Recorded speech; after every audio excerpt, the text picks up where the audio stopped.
सभी सनातनी बंधुओं का मेरे इस चैनल पर पुनः स्वागत है। आज जो मूल विषय है वह उसी विवाद को लेकर है जो कि सनातन पर बहुत बड़े प्रश्न चिन्ह खड़े कर रहा है। इसके पीछे का जो राजनीतिक एजेंडा है, जो मिशनरियों का एजेंडा है, जो धर्म परिवर्तन करने वाली फर्मों का, व्यावसायिक फर्मों का एजेंडा है, वह तो हम सभी को पता ही है। लेकिन यह जो प्रश्न उठा रहे हैं, उन प्रश्नों का जवाब देने की आवश्यकता है। इनके नैरेटिव के विरुद्ध में अपना नैरेटिव, अपने सनातन के ज्ञान के नैरेटिव को गढ़ने की आवश्यकता है। तो उसी विषय में एक गिलहरी प्रयास में करने की कोशिश कर रहा हूं। साथियों, हनुमान चालीसा में एक चौपाई आती है कि अष्ट सिद्धि नव निधि के दाता। अब ये अष्ट सिद्धियां क्या है? अर्थात हनुमान जी को 8 सिद्धि और 9 निधियों के दाता के रूप में वर्णित किया गया है। अब ये अष्ट सिद्धियां क्या है?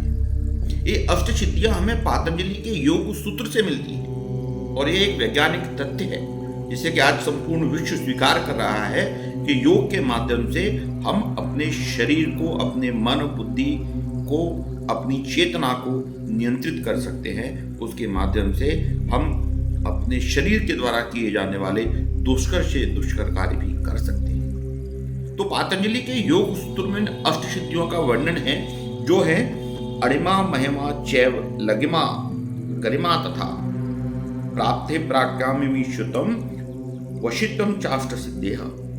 अर्थात 8 प्रकार की सिद्धियां हैं, जिसमें अणिमा का अर्थ है कि अपने शरीर को छोटे करने की सिद्धि, महिमा का अर्थ है कि अपने शरीर को बढ़ाने की, बड़ा करने की सिद्धि, लगिमा का अर्थ है कि आपका शरीर पूरी तरह से भारहीन हो जाए, यह सिद्धि।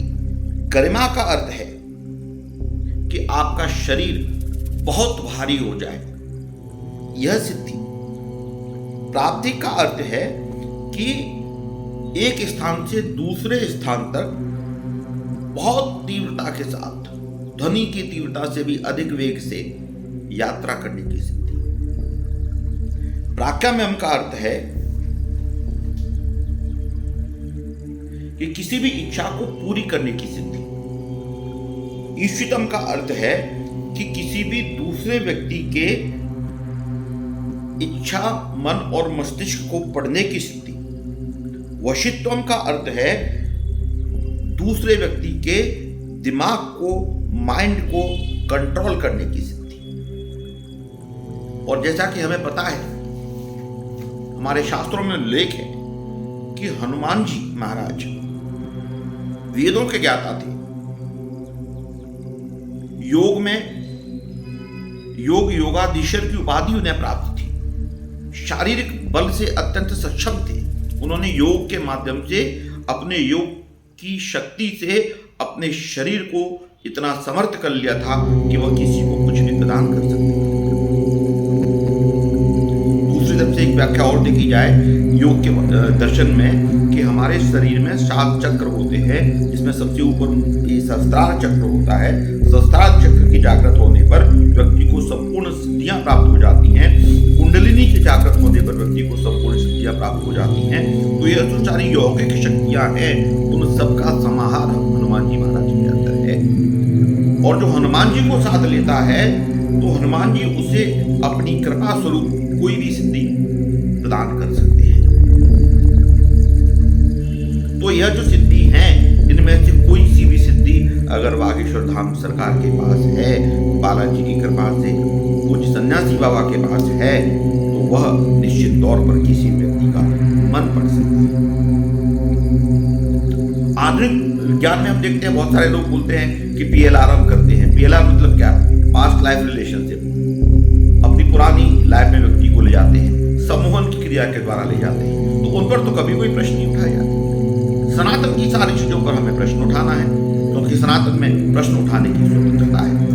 प्रश्न उठाइए, लेकिन उसके पीछे कोई तर्क तो हो, कोई लॉजिक तो हो।